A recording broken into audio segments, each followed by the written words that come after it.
Шановні делегати, дякуємо, розпочинаємо наш. Esteemed participants, we're starting session 3. Before we start it, I'd like to thank our sponsors.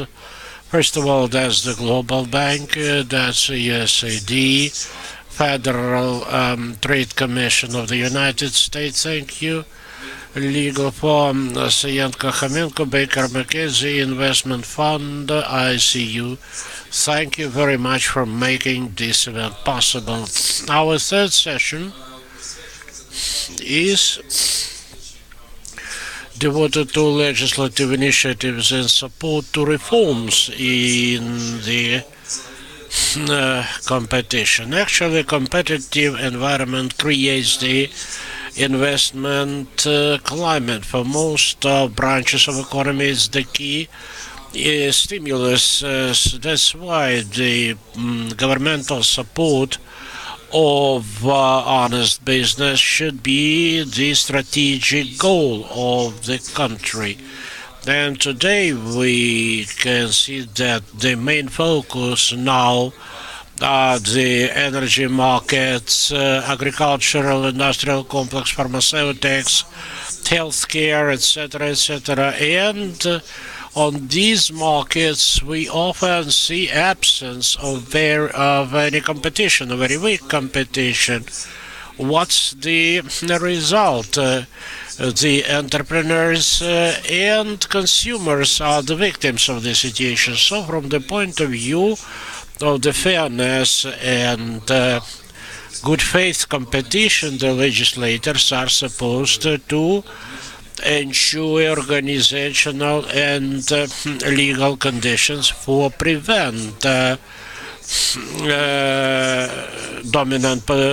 abuse of dominant position.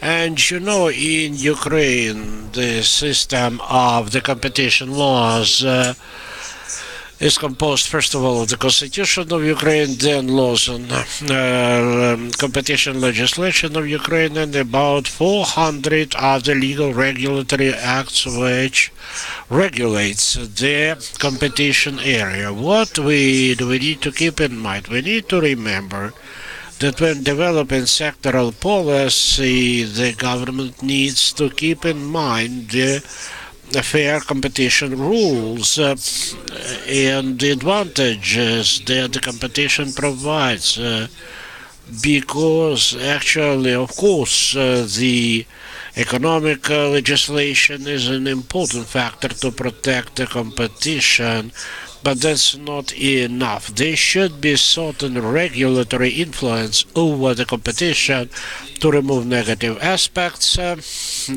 Is the key factor which may really generate this proper system of protection. All of the existing and newly established elements of the governmental policy have certain impact over the competition, negative or positive. And here we need to keep in mind why the negative impacts over the competition exist. Is that purposeful regulation? Or maybe this is just by mere coincidence. So in any way, we need to analyze this regulatory influence and to remove any regulatory, any negative effects of this regulation. There are major two reasons of existence of negative anti-competitive regulation. Sometimes that's because of business lobby which are trying to avoid any competition, or that might be improper analysis of the anti-monopolistic influences. There is a number of tools to remove these mechanisms, and today we'll probably talk about one of them. That's the so-called OECD Competition Assessment Toolkit, which allows for assessing the anti-competition influence of the regulation. It was developed by the OECD, not only thanks to their work, but also thanks to the work of many countries, members of OECD. this very effective toolkit. It can be used actually not only by government members but also by the local leaders, for instance, because it includes such a simple thing as a questionnaire, and this questionnaire would allow for identifying those legislative areas which require additional attention and analysis. And I think now Mrs. Lapina will tell us more about that.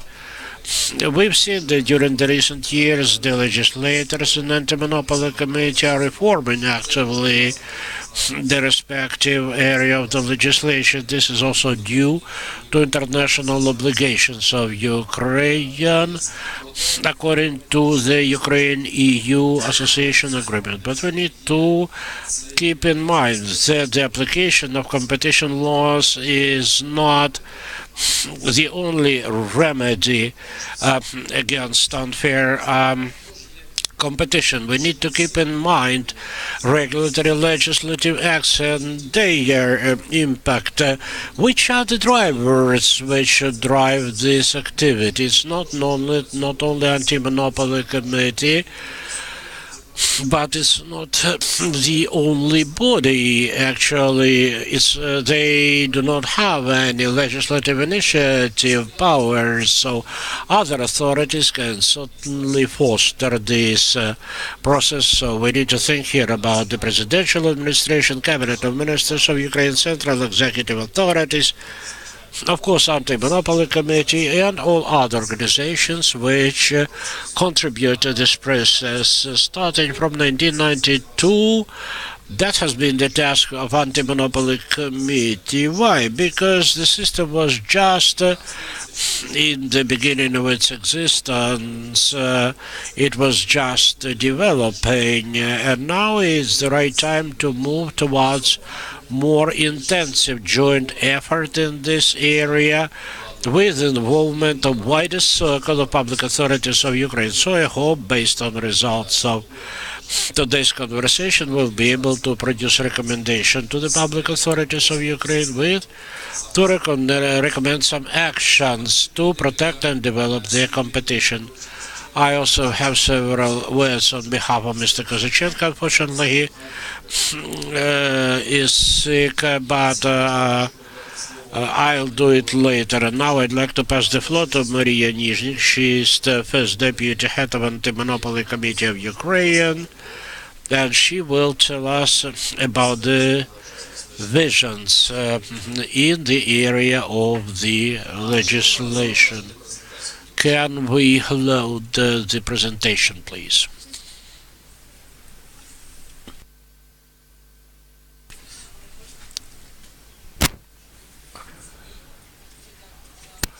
Okay, thank you very much for the introduction. And I'd like to say that, yes, I agree, the competition development is our joint work, but the AMC has as one of its major functions the application of the law. So probably I will not deal with analysis of initiatives of other authorities with regard to regulation of various sectors of economy. Ksenia will tell more about our joint project concerning impact assessment. I'd like to concentrate on those items which are under review of AMC from the point of view of the legislation and application of the law. And we'll talk about the feasibility of some recommendations and the process of their implementation. These recommendations have already been mentioned here before. So one of the basic recommendations concerning the legal activities is implementation of effective mechanism to prevent violations of the anti-monopoly legislation. The second point is procedure to grant permits for concentration. A lot of work has been done, many changes have happened, but still there are issues. Three is reform of approaches to the coordinated actions, and fourth is creation of the system of control over the governmental assistance. I'll talk about the one. The fourth one will be dealt with by Anna Artemenko tomorrow. In the light of our legislative activities, talking about prevention of competition legislation and respective sanctions, the first recommendation provided was to widen, to expand the investigative powers of the committee. Tomorrow we'll have a session devoted to these issues, but still I'd like to mention very briefly that the MC has investigative powers. We can conduct inspections, we can demand and obtain information and evidence, but one of the main directions of the activities here is investigation of cartels, of the coordinated and agreed actions, which in 90% of cases are hidden and secret.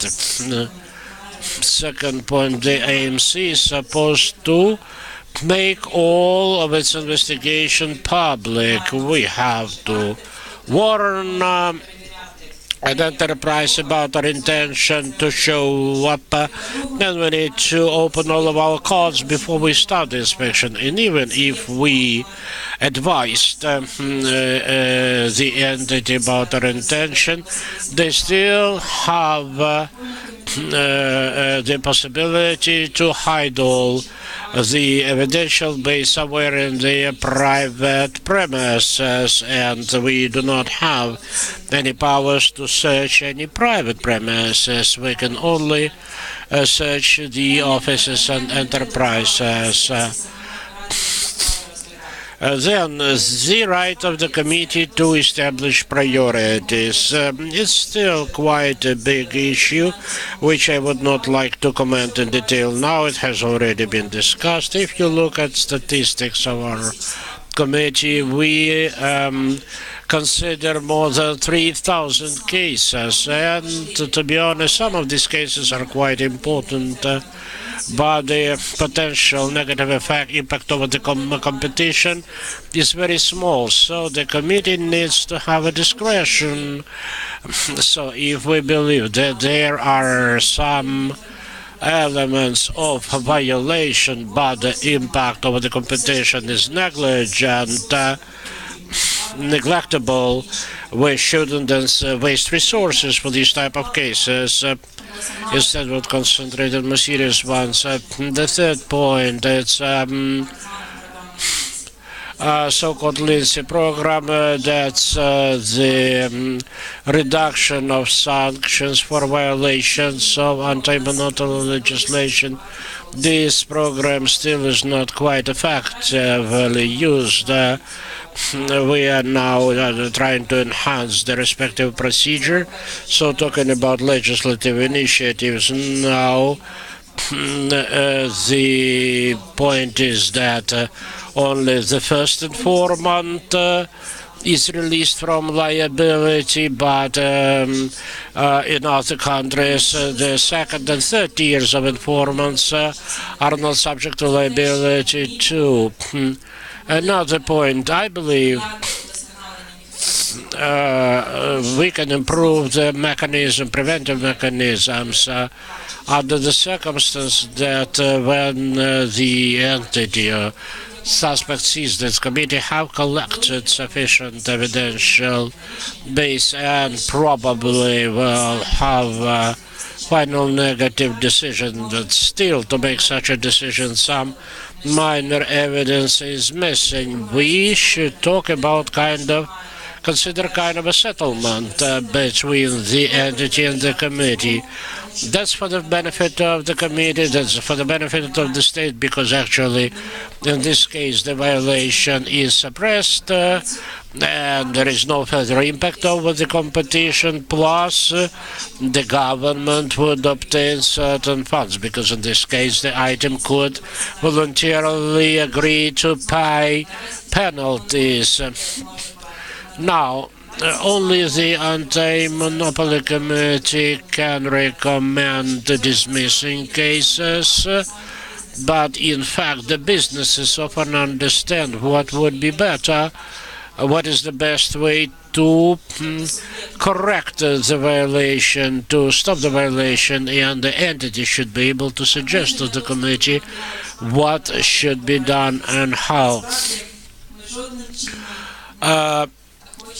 Well, also, we do not want to interfere with matters of public access to all information, but we have a very interesting way when the entity may have access to the case files only after the respective proceedings have started, while according to the law any other person can obtain this information at any point of time. So now we are working with people from like Ombudsman Office and other like materials to make it possible to have access to, for them to have access to materials before the investigation is over and preliminary opinion has been sent to the suspect.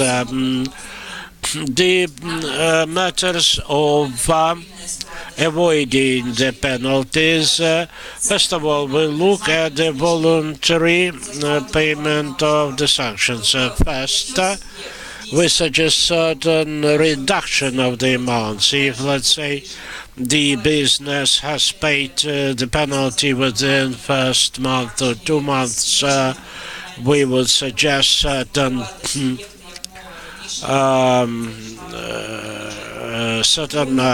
reduction of the amount, maybe, of the sanction instead of what we do currently. Now, talking about conspiracy for bidding purposes, you know, one of the sanctions, which is very serious for a business, is that they become part of the blacklist, so that then they are prevented from any bidding during the next 3 years. And our idea was to change the legislation in such a way that if this is the first violation and the sanctions or penalties have been paid voluntarily, then in this case the perpetrator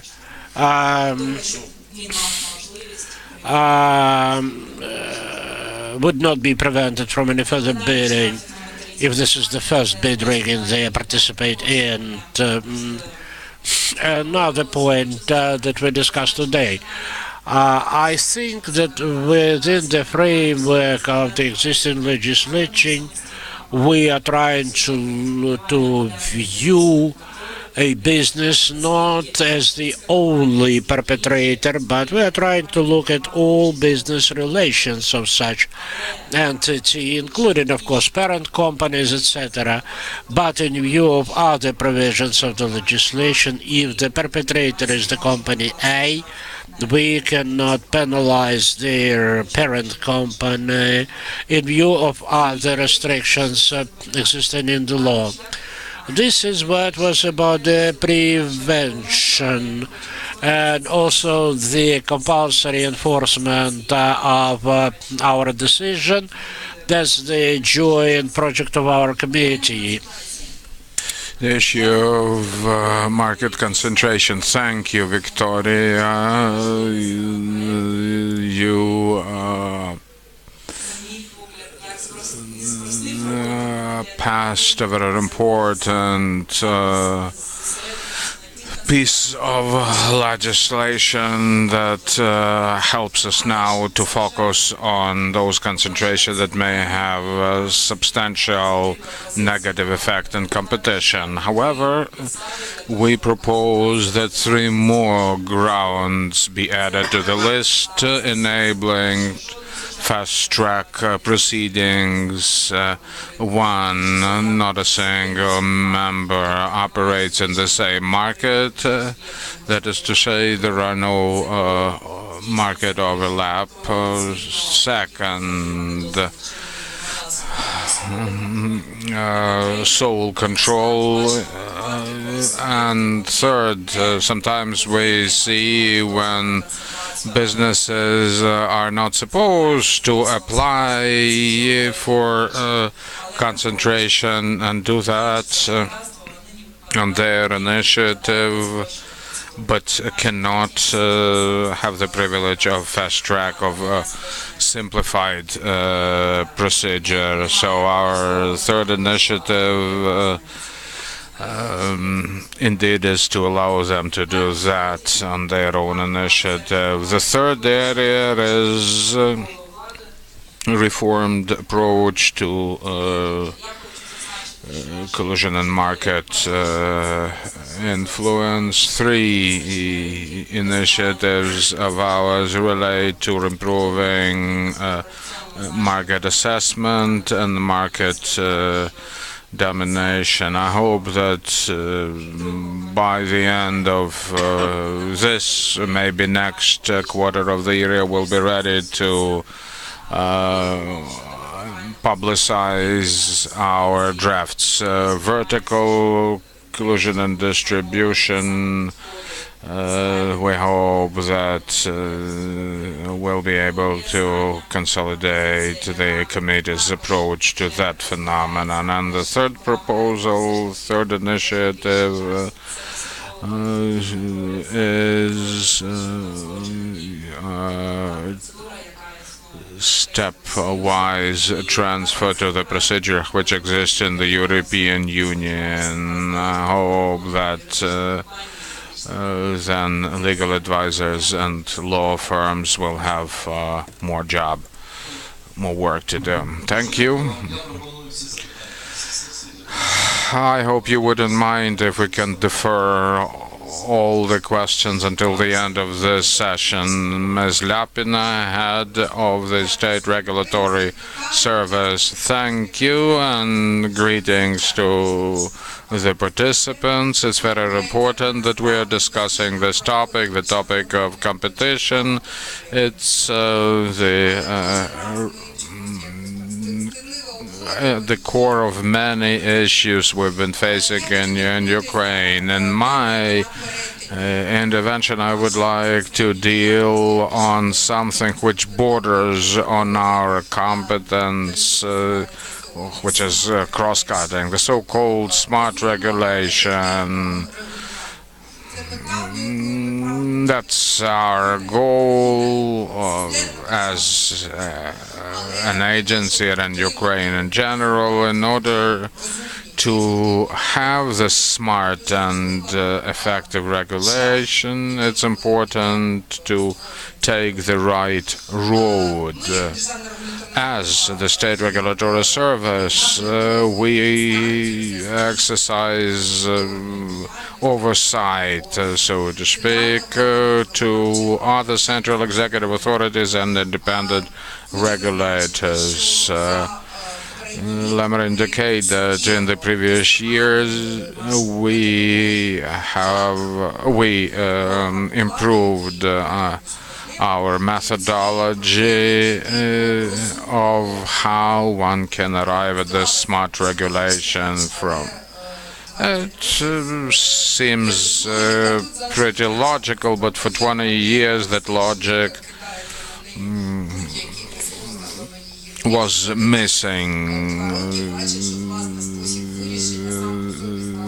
There are different solutions, but 2 years later, each of those solutions is thought to have led to a number of other issues. What we did, we adopted well-recognized regulatory impact analysis, looking at OECD guidelines and others. What we saw that in the developed world, when they do regulatory impact analysis, they also take into account any possible effect on on competition. Any regulatory act imposes some barriers, limitations, requirements, and this will always have an effect on competition.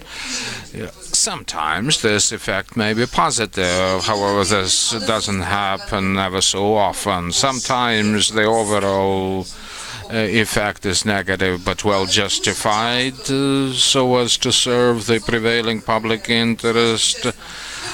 But in the large majority of cases, this effect is negative and poorly justified, if at all justified. So when we do regulatory impact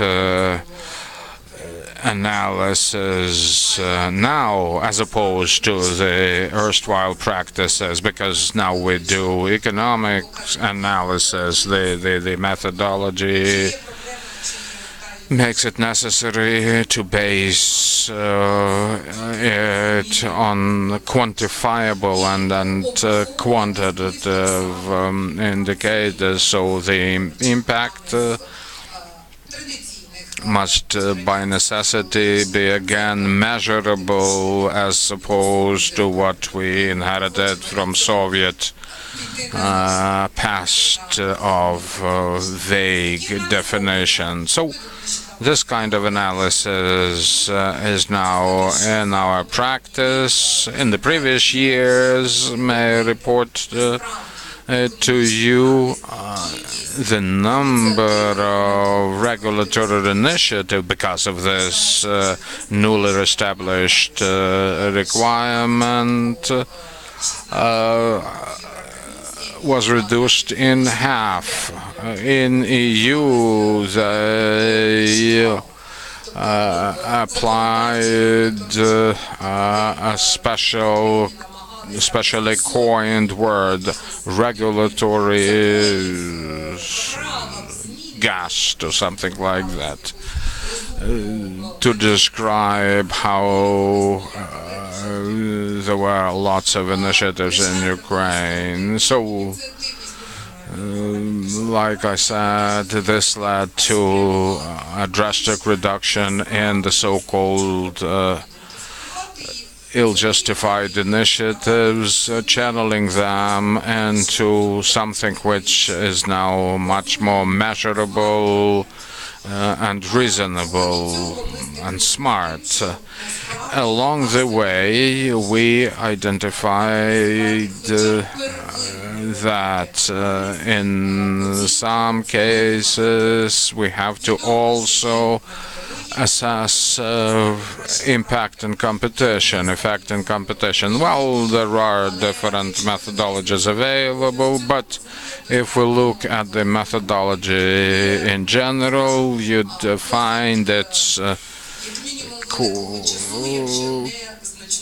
quite demanding, at least as far as the time is concerned, if not the qualification, the skills of the drafters. I love Ministry of Health, this example. These guys might be good doctors and good managers, but you cannot expect them to tell you what the object of regulation is, let alone provide you with any science-based evidence of such necessity. Nonetheless, we hold, and we're happy to have commercial law center support to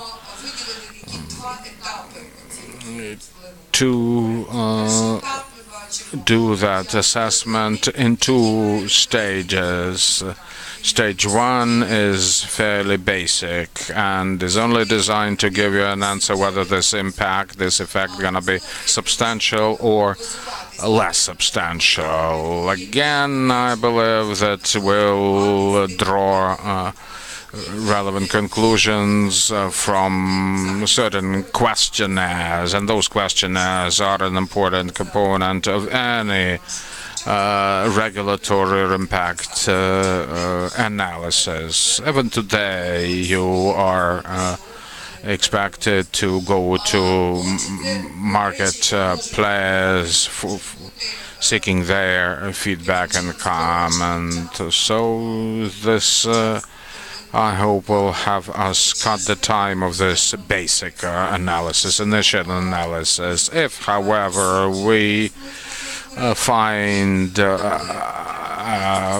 substantial effect on competition, we will then initiate the second stage of analysis, going much more in depth and involving professional analysis, where we would appreciate at least expert contribution of the AMCU people. I know this will be tough to implement this approach. I know how difficult it is to introduce modern day methods into the bureaucracy of ours, which may look young but be old in its mentality. You know, good intentions oftentimes lead to worse situation with competition. Take energy market, once quite competitive, and then some good intentions, quote unquote, led to weakening of competition. And this is unacceptable. So this overarching goal of having smart regulation will reduce the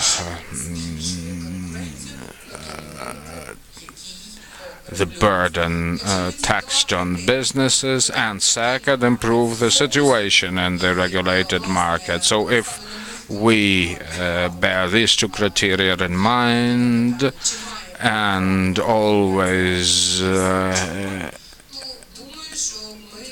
explore options, pondering various regulatory alternatives, we may be able to show some of the more tangible results in a year from now. If we do that together with the Anti-Monopoly Committee, I'm sure we'll be able to make a significant stride towards smart regulation. Thank you. Regarding this basic analysis, representatives of the Ministry of Health can at least respond to some issues in this basic analysis. Regarding quantitative indicators, again, what crosses my mind is the OECD experience with Greece and Mexico. Greece was in a very difficult situation. Their unemployment rate increased to 26%, and then they asked OECD to help them with a regulatory impact analysis in only 4 select markets: hospitality, construction material, and some other. As a result, they revealed that the inefficiency there amounted to 5 and 2 billion euros. Well, we also revealed and abolished requirements helping to save in excess of 10 billion hryvnias. Agriculture, chemical industry, different requirements to pay, say, some charges in packaging, recycling, etc. Well, communication, IT, everywhere we succeeded in saving, well, sometimes big time, sometimes not. That said, I know that we have probably a magnitude more barriers to be abolished. In that a marketplace don't have to invest into improving their competitiveness. They can just reap the benefits and fend off competition. So the real potential of regulatory review, deregulation, so to speak, is related to that competition impact analysis.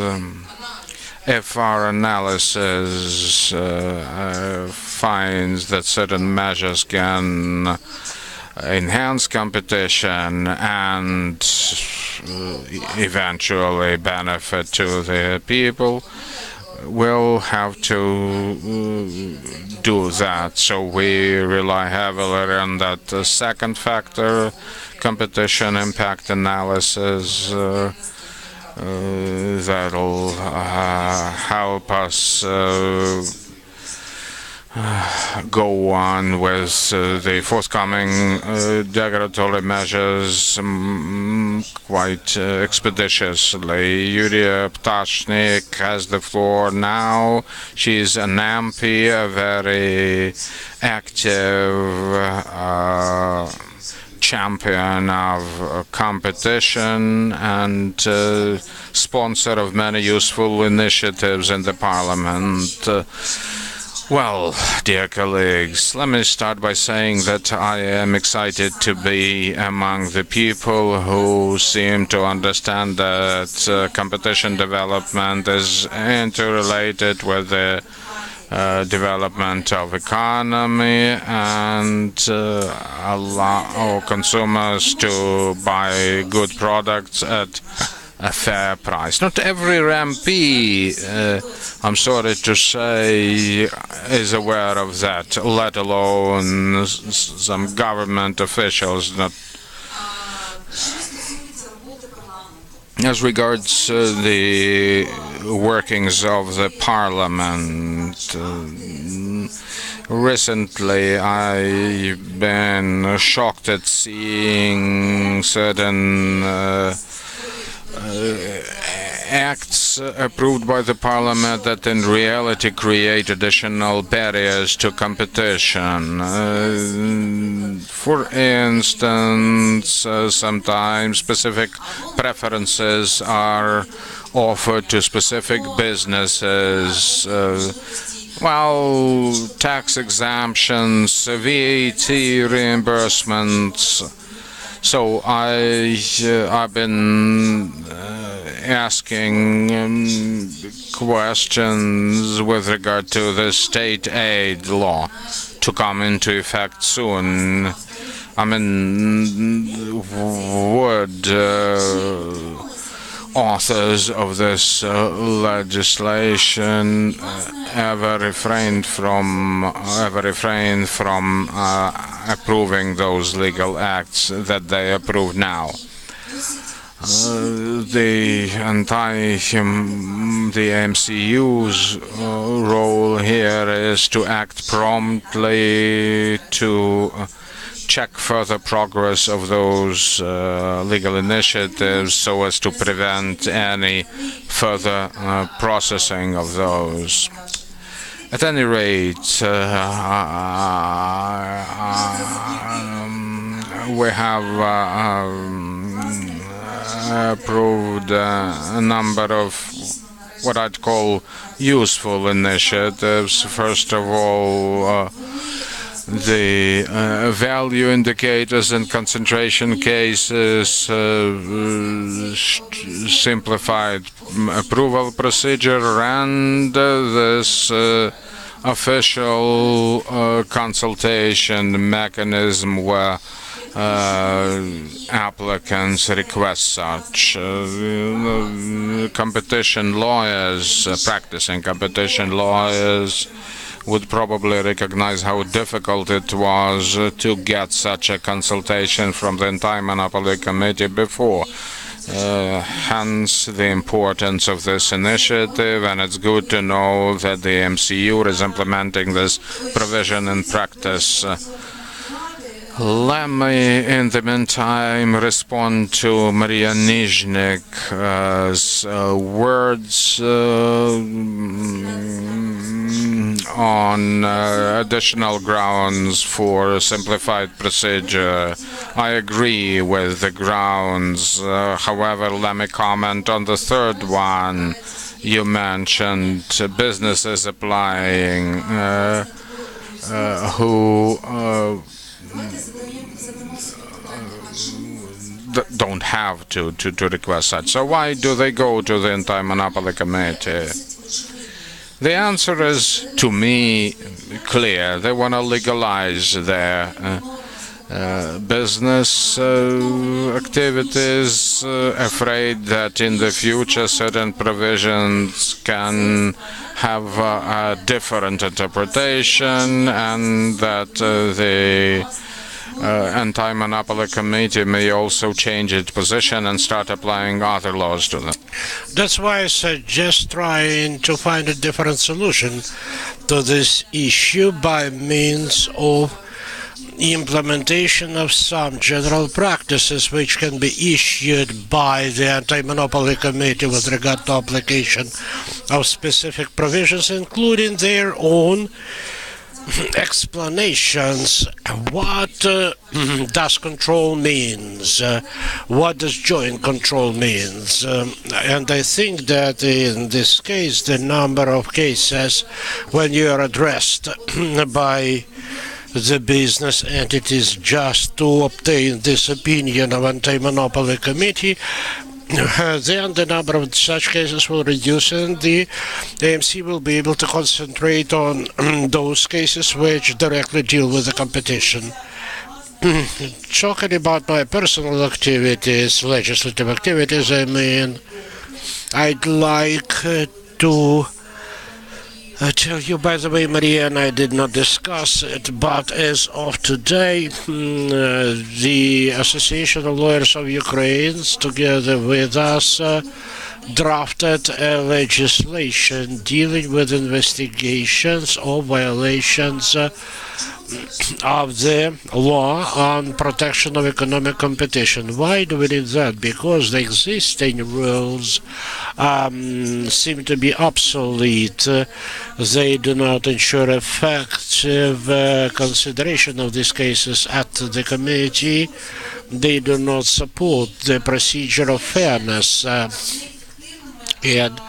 they are not effective even for the purposes of specific investigations. That's why actually this draft law has already been prepared. We'll register it with the Parliament soon, but we want to conduct very wide discussions, so we'd like to work together with the MC, because the provisions that we want to include in this bill in many cases apply to ensuring the rights of the business entities to review the case file materials, also the issues of effectiveness of an investigation of cartels, and also the leniency procedures that we want to make more effective in Ukraine. So this draft law actually is aimed at implementation of our obligation according to the Article 226 of the Association Agreement with the EU, that we believe that one would bring our legislation in compliance with the European legislation concerning the competition rules, also implementing the institutions of investigations as provided by the regulations of the European Commission and the EU. So let's work on that together so that this draft law gains better quality, and in the future the Parliament, then we will just promote it, move it through the Parliament together.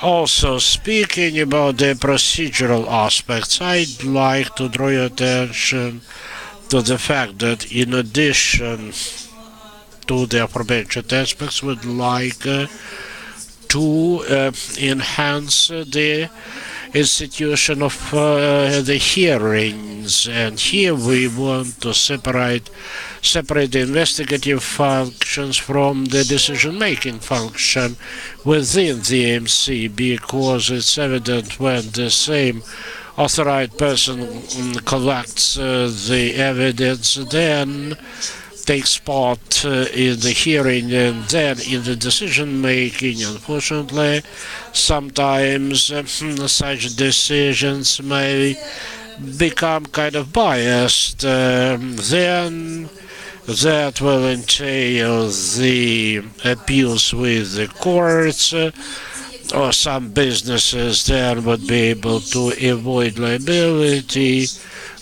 when other businesses see that actually the perpetrator has not been held liable, and that's a good incentive for them to do the same.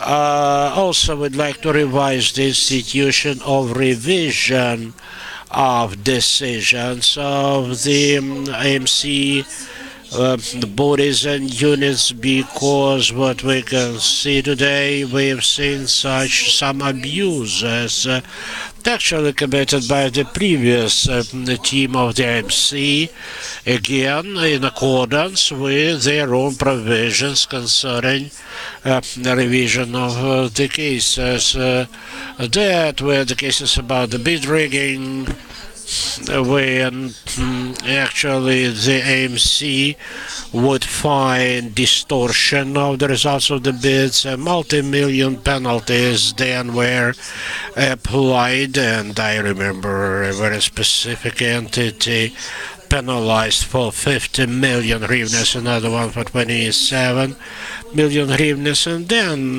what they were doing, being guided by these provisions about the revision, they would use the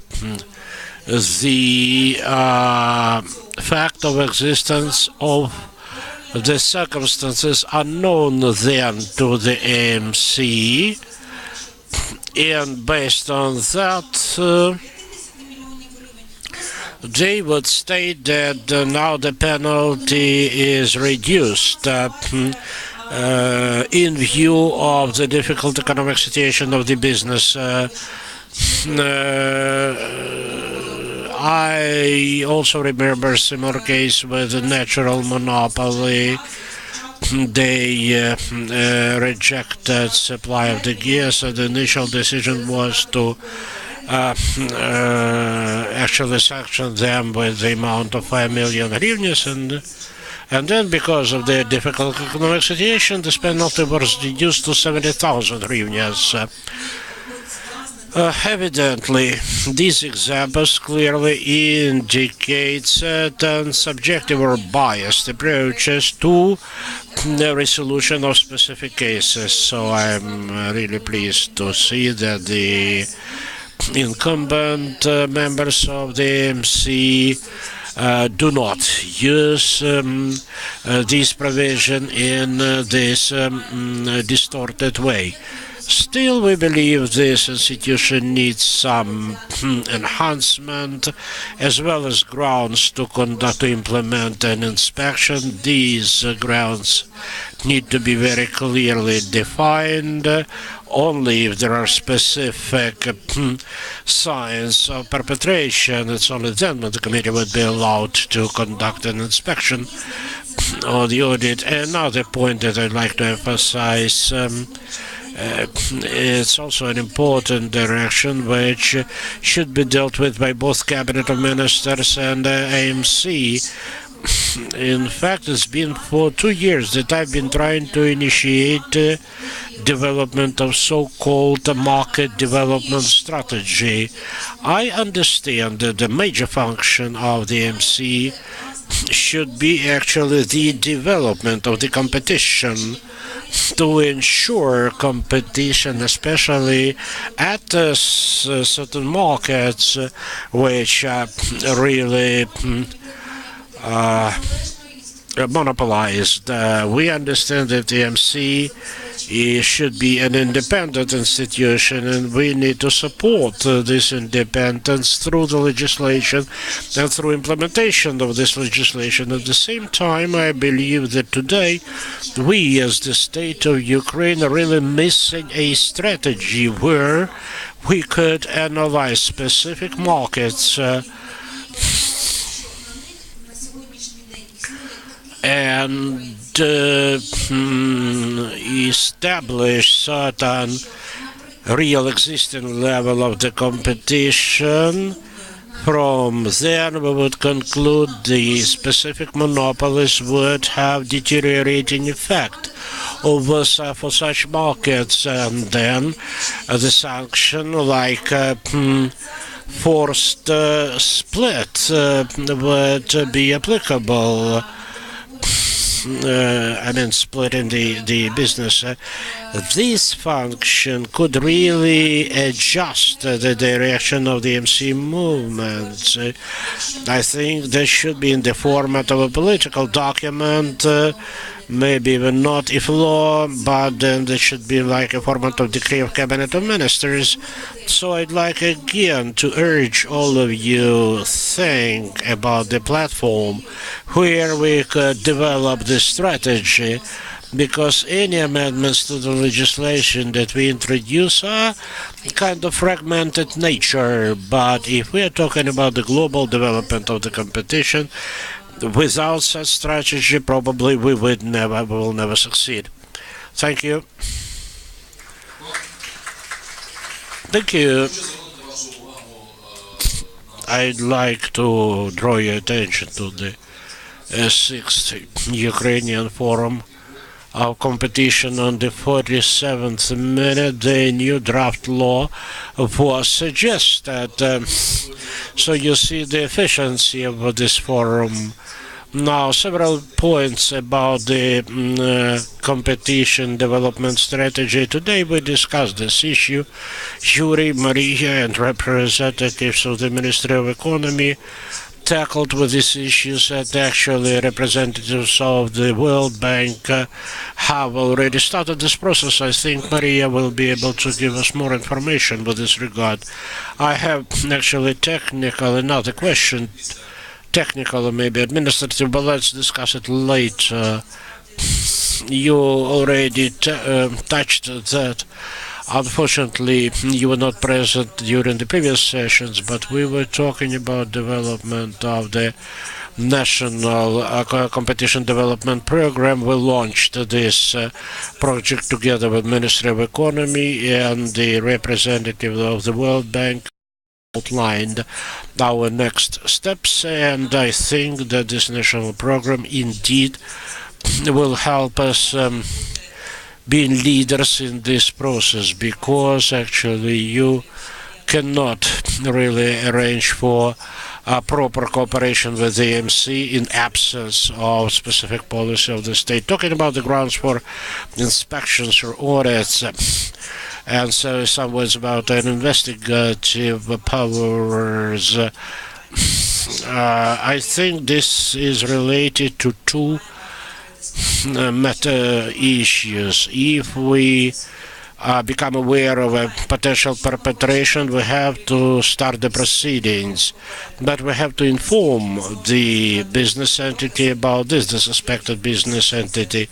To what extent can we conduct the effective inspection if the business entity is aware actually of our intention? Well, that's a complicated issue. We certainly need to enhance legislation, but we need to care not only about the businesses, but also the authority, which would need sufficient powers to obtain evidence. Here, let me oppose to you.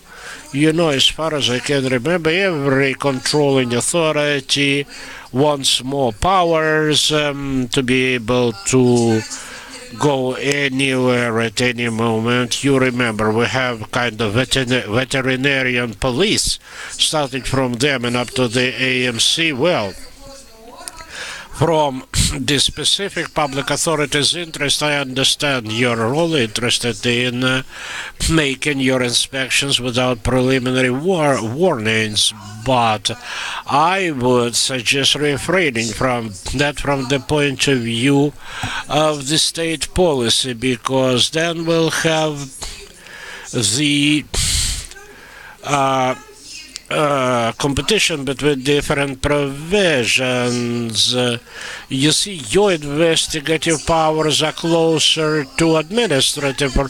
Well, no, I disagree. It's rather about criminal law. Well, cartel, yes, maybe, but I remember, well, I'm not talking about your team, current team.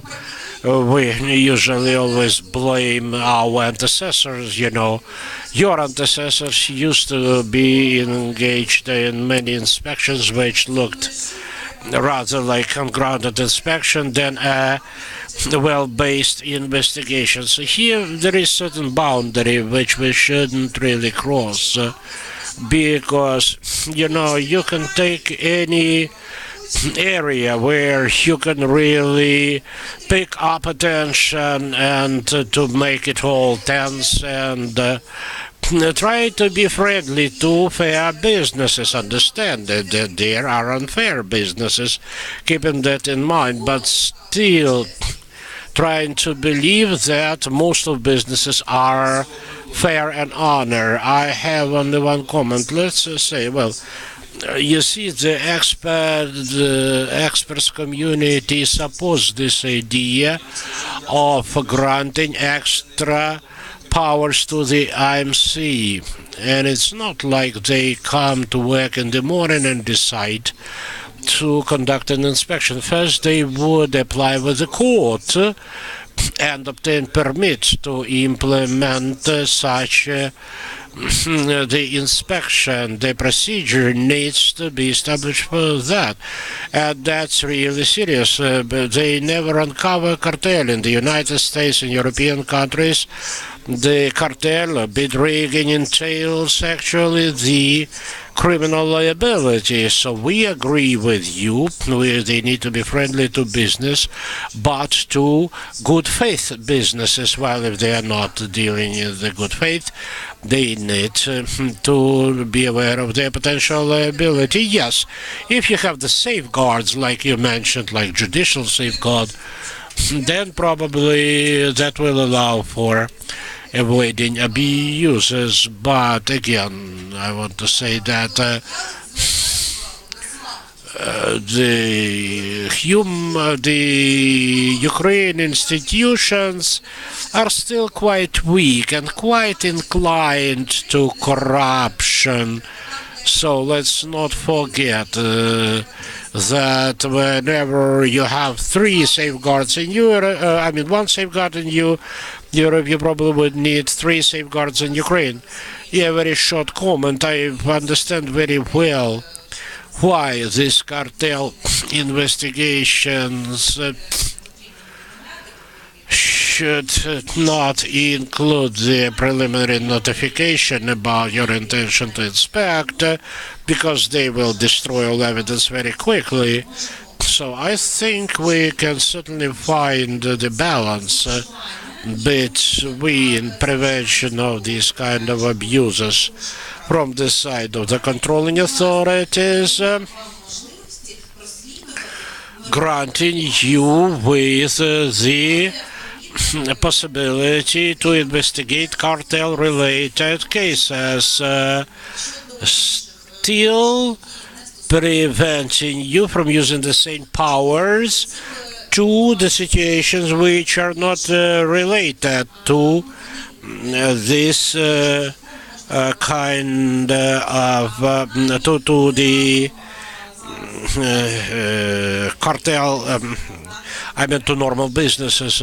So I mentioned already the draft law that we are developing. Let's think about the right way to ensure this balance. Of course, we need a discussion,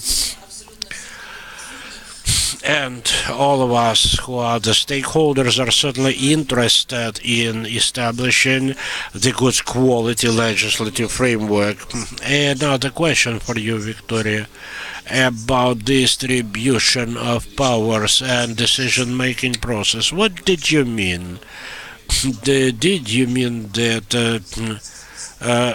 certain committee department engages in the investigation and then we would need a different department which would be the decision maker with regard to sanctions? Or are you talking about two different public authorities dealing with that? What did you mean? Well, as of today, we are discussing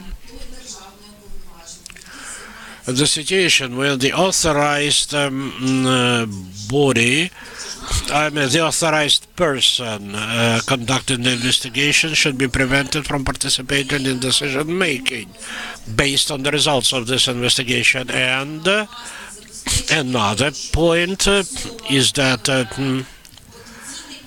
let's take a potential perpetrator or other parties to the proceedings should have the right to be heard. This hearing institution needs to be operational, so this hearing should not again be conducted by the same person who investigated the case, collecting the evidentiary base. But again, if you have ideas or comments, please let's get together.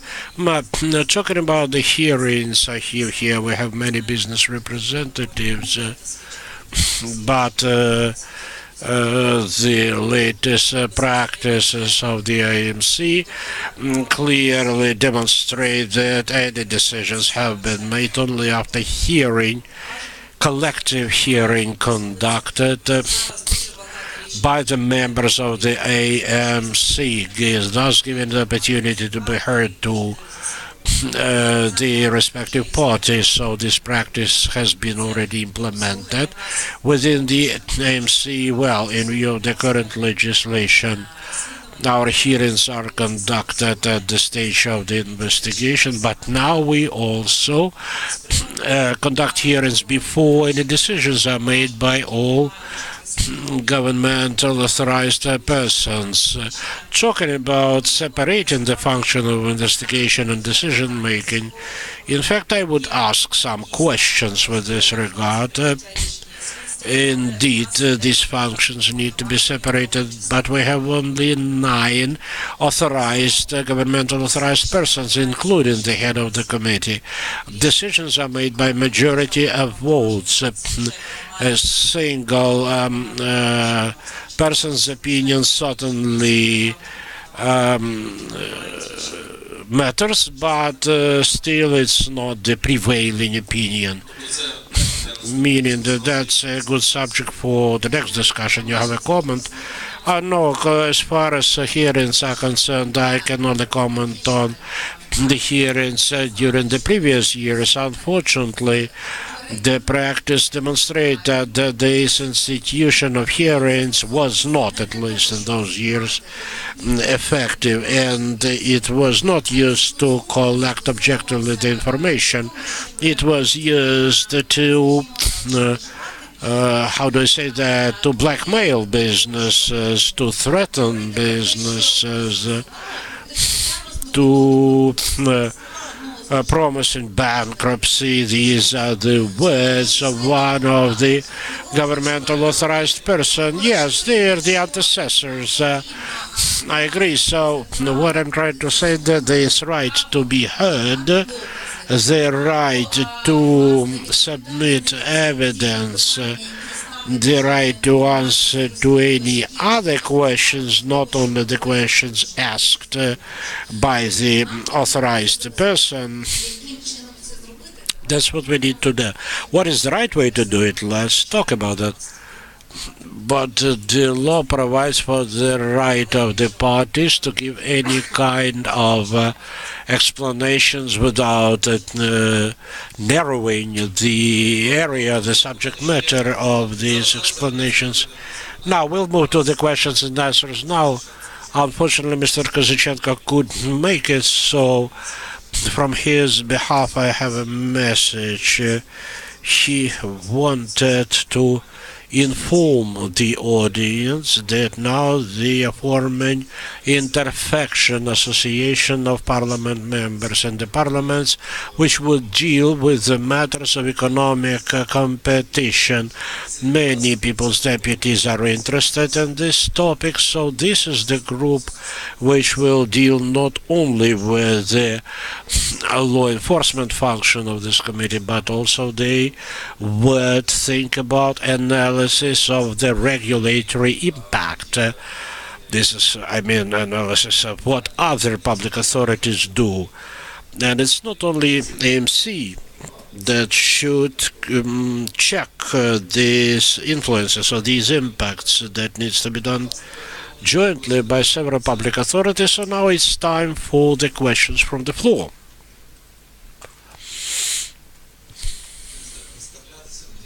Microphone. Microphone. Oh. Yeah. Pardon. I wanted to share some thoughts about legislative support to the competition policy, especially in view of the fact that the previous team of the Public Council made some suggestions concerning the principles of development of competition in Ukraine. And I would mention some of them which certainly echo the suggestions and recommendations proposed by OECD. First, that's the competition development program. The Public Council and I insist that that should be the law or any kind of document adopted by the Parliament, because it looks at the issues beyond the competence of the Cabinet of Ministers. The powers of AMC need to be enhanced and improved through the law on Anti-Monopoly Committee, the status of the committee, independence of its members, procedures of appointment. I'd like to remind you that antecessors may be different. In our previous draft law, the salary of AMC members was supposed to be 30% higher.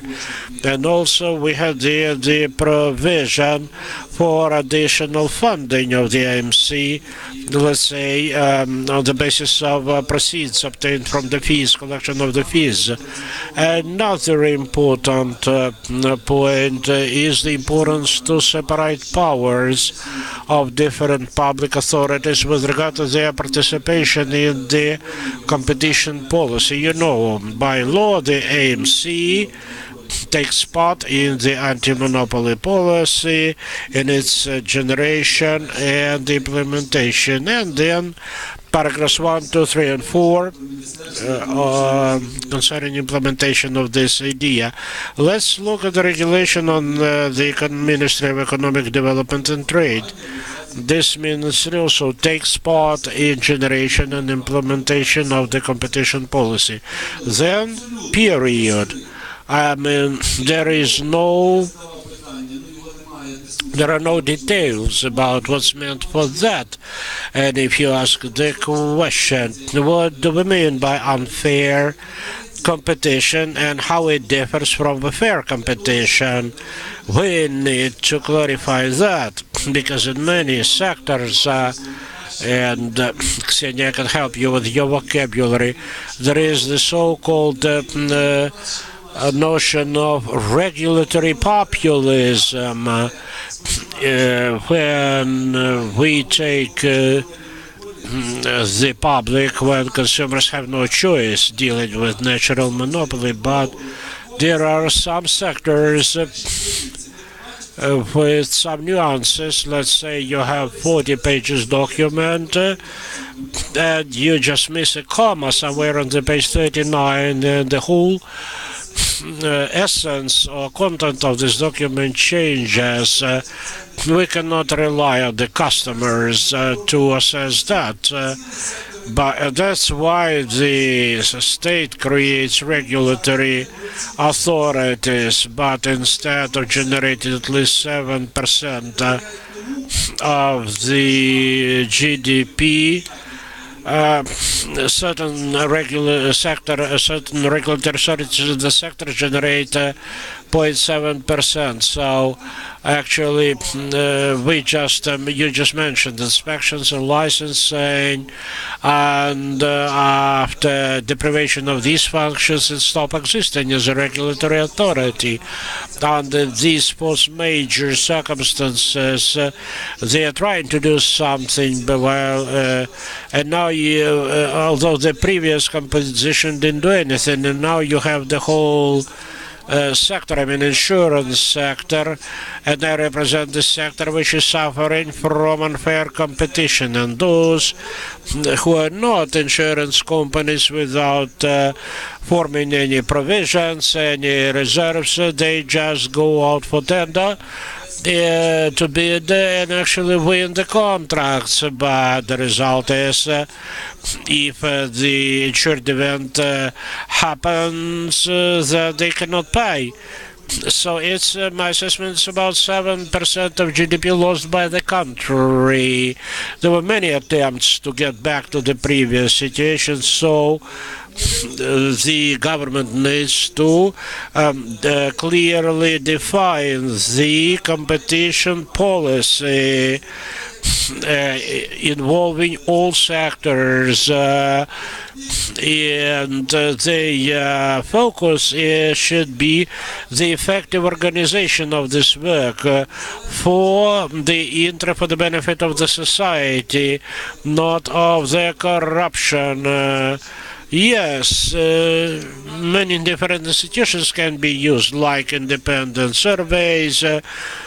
Let's say European Business Association develops the competitiveness rating, so something similar can be done for every sector, like for those regulators like communication or the energy supply, etc. Then it will become evident that this specific regulator is not operational. How can you change that? You need a national program for that. Unless we do it, we'll lose a lot. Talking about the appointments, the example of National Commission for Energy Regulation, yes, they wrote a good law when the appointment board includes a representative of two branches of power, but there was no control over activities of this appointing authority. Now these people are not subject to the labor legislation. They can do whatever. They can be absent at the meetings. They can show up drunk at work. Then nothing will happen to them. You see, when we establish an independent authority which is expected to be independent, we should be careful for not going too far with their protection. And I think the good ideas of the law that you say should be applicable to all regulatory authorities. But we need a separate system to control and to hold liable the members of such authorities. Take judges. They have the qualification commission of judges are, let's say, There was another commission for public service, and they appointed the head of staff for the IMC, and this choice was absolutely on ground that they chose the person who didn't have any proper background or experience. But again, if we want good result, we need to make these processes transparent so that all independent authorities are subject to the same equal rules of even the National Bank, because we as insuring companies may end up under the regulatory impact from the side of the National Bank. And now we're suffering because that's the weak institution now, but if it's become too strong, we'll suffer again. So we need good balance, and the only way to establish this balance is through the competition development program, proper legislation, without talking about such institutions as anti-monopoly court. This issue will be discussed too, and many other. Yes, and by the way,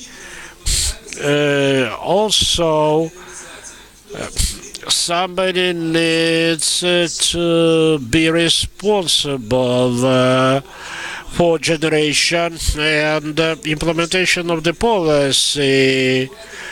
I think that should be a person from Ministry of Economy, because AMC should just describe the situation, the problems existing with the competition in certain sector, while if the government has not managed to solve the problem, they need to just resign.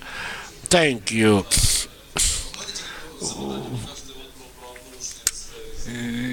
Well, you mentioned some irregularities in procurement, and you sort of registered. You were an eyewitness. Are you planning to file a complaint with an MSCU? Because if we wait before the competition development program is approved at the legislative level, a lot of water will flow under the bridge. We talked to Deputy Minister. He rejected the proposal, but there are other deputy ministers. It's, after all, about not one regularity, but systemic failures. There are. What about the security and the reliability of the insurer? 0.7%. What about a minister who is not interested in developing this sector? But we could have 7%. Any other questions? Please introduce yourself. Can you hear me? Antonina Palamarchuk, head of Credit History Bureaus Associations. So thank you for doing what you are doing. I'm in competition development, prevention of unfair competition. So my question, I don't know who to ask it off.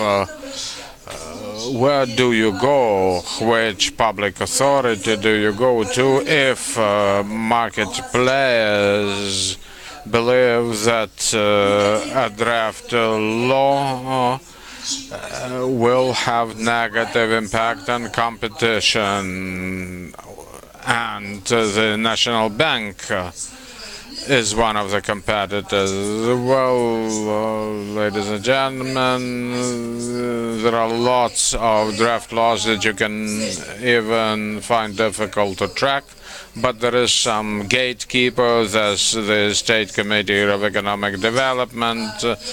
Colleagues here are members of it. They sit, we sit almost twice a week and look at draft laws proposed by MPs in order to establish their effect on the environment.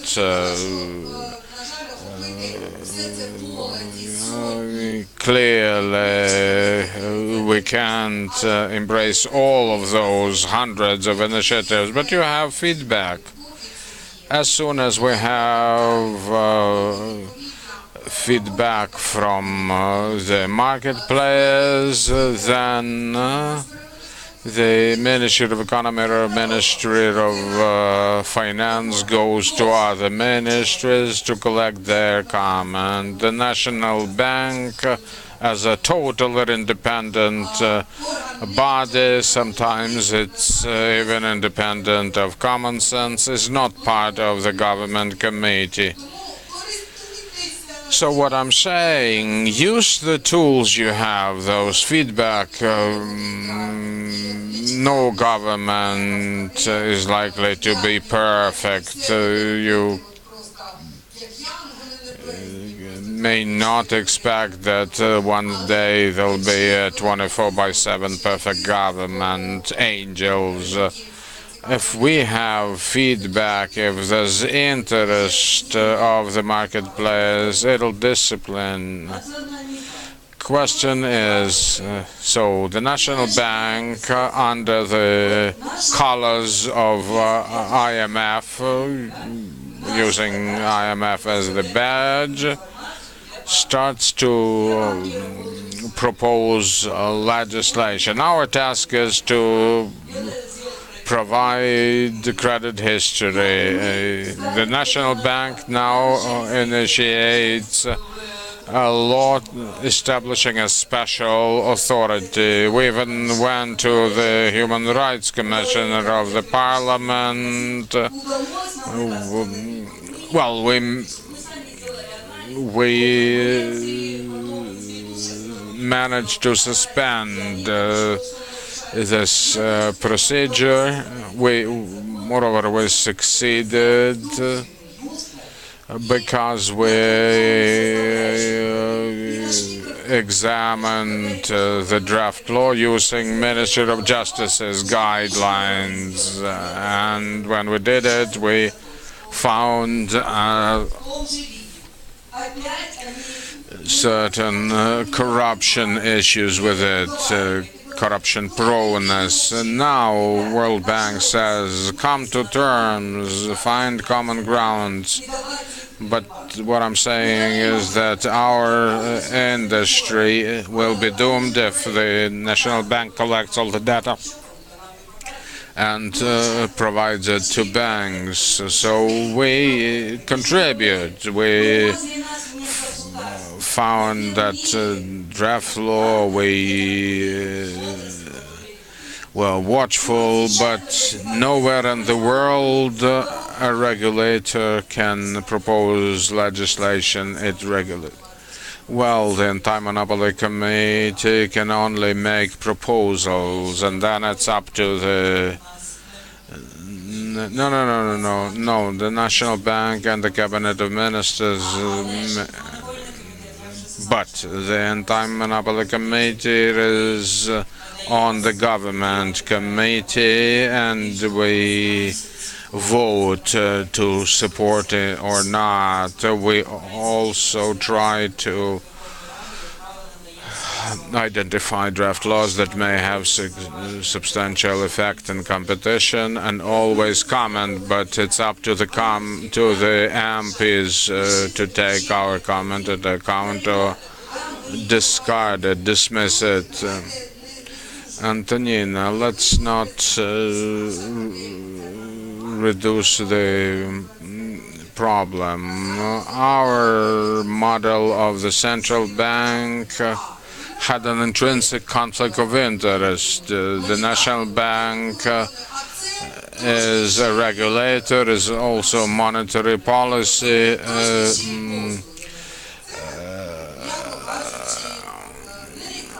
overseer, and plus some have other irons in the fire. So I believe that we should focus on systemic things. And maybe we should even propose a law to amend the national bank's legislation. Maybe we should exclude it. Every law in the parliament, I believe, every draft law should be reviewed to see whether it has any influence on competition. It's been my dream for years that those draft laws be assessed against potential regulatory impact. Dear colleagues, let's be frank. The Constitution gives MPs a free hand in initiating legislation. An MP may, for instance, propose that all industries be nationalized, sold out, and proceeds given away to ordinary people, as they say. You cannot stop them from proposing laws like that, but in order to have some checks on that EDC, the government committee tries to provide professional opinion on those. We are almost out of time, but we have a minute or two for 2 quick questions and answers. Can we have a microphone here? I am Georgi Sigwe, a doctor of economy, a professor, and I was one of the first diplomats of Georgia to Ukraine.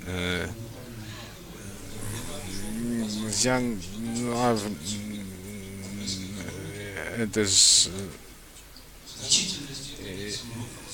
easy to conclude that the developments in the Ukrainian economy as the result of monopolism, energy sector, prices for energy increase fivefold. Monopoly is always about price increases, heat prices increase sevenfold, hot water. And the anti-monopoly committee, is it doing anything about it or waiting before someone comes in with a complaint? The same in other sectors, National Bank. No, no, I'm not done. There's that National Bank. It provides refinancing for 5 years. Can you imagine it? It's the loan of last resort. Well, it's provided for short term in Georgia for a couple of weeks sometimes, but you have several billion worth credits that are extended for, I don't know what, 5 years. The National Bank has imposed numerous barriers in the way of creation of capital markets. So at least in these 2 areas, is the anti-monopoly body going to do anything? I would even make this list broader. The National Electricity Regulator increased fee for electricity connection 6-fold. Once I talked to a business in Chernigov, and they told me a story about a Turkish investor who was prepared to pay 18 million hryvnias, but at the same time he would be required to pay another 22.6 million hryvnias for having connected to the grid.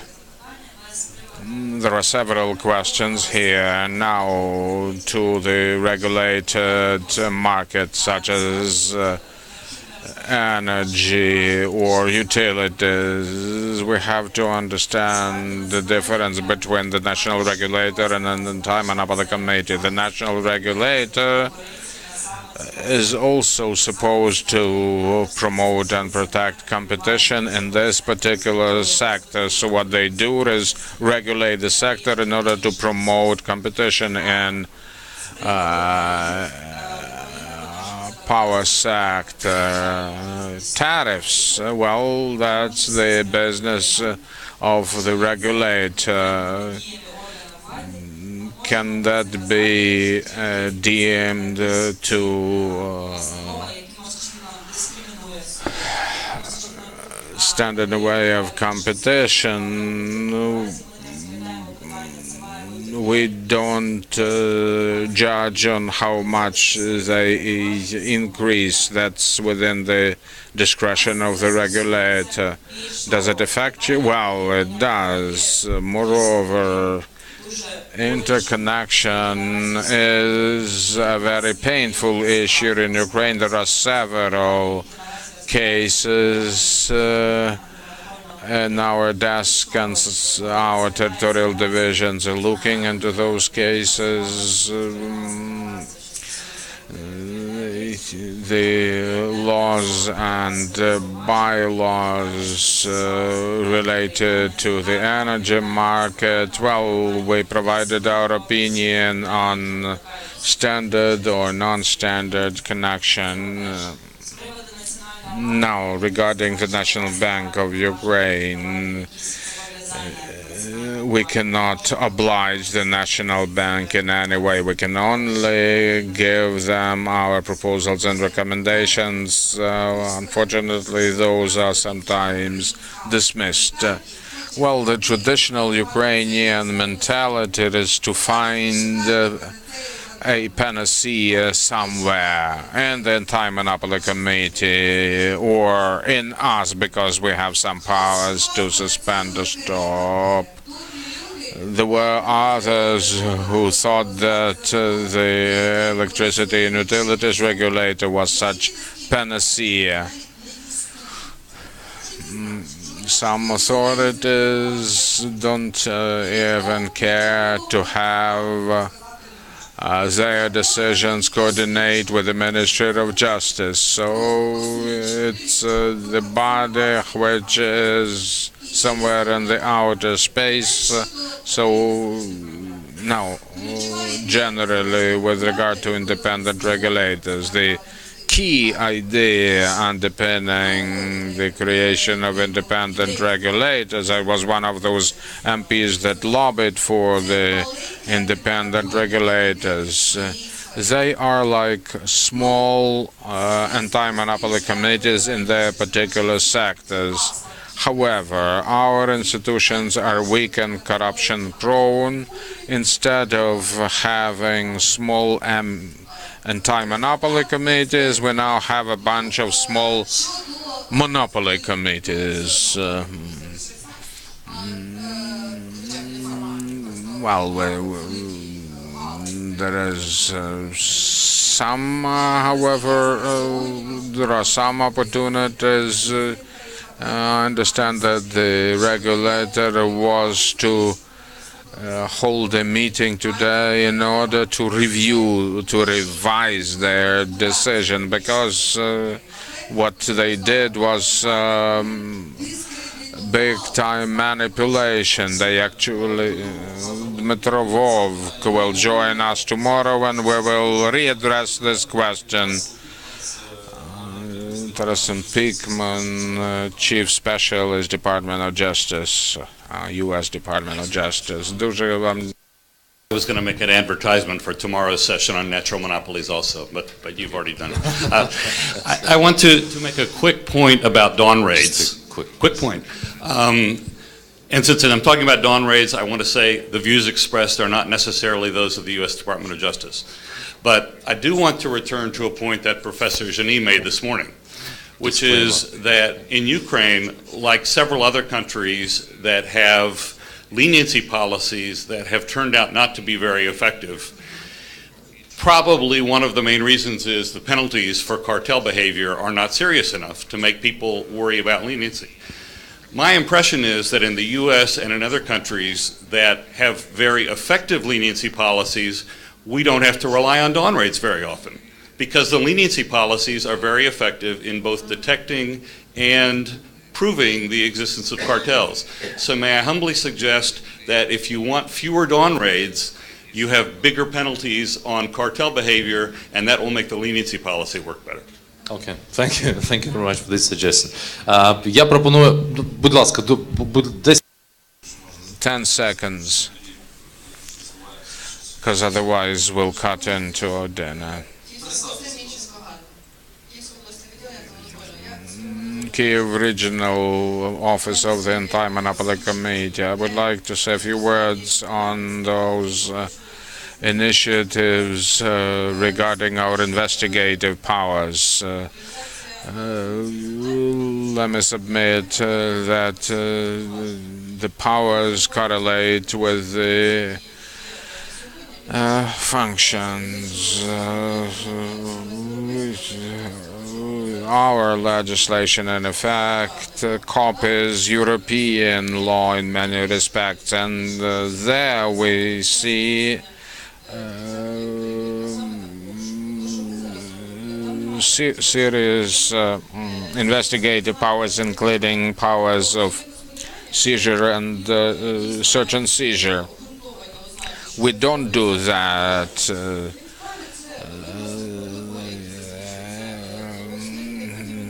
elsewhere. They make a report stating those irregularities. Could you please skip the technicalities? So what I was going to say is that I haven't heard of cases where inspectors act in excess of their powers during dawn raids, etc. So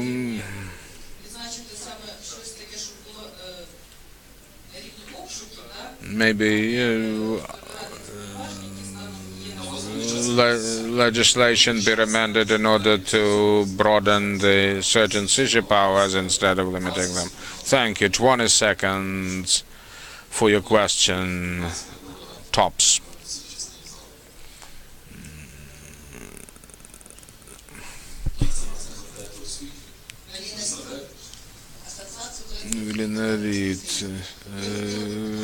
Association of Ukrainian Credit Unions. Well, we know that the National Bank has wide powers, that they are independent, but it would be interesting to explore the dialogue that the MCU may have with other independent authorities. Professional market players, as Ms. Lapin indicated,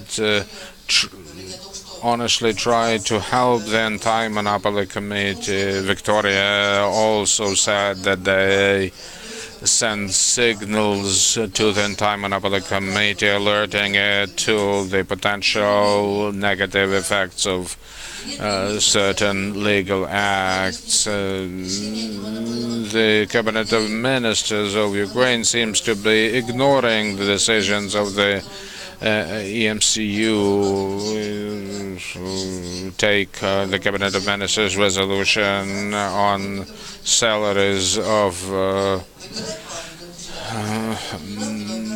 government employees that are obliged to open their accounts in the banks indicated.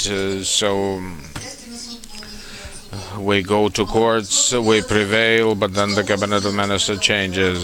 So what can the Anti-Monopoly Committee do in this case?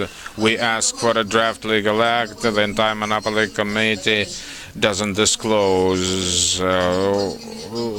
So it would be good if the Anti-Monopoly Committee were more open and show some trust for us.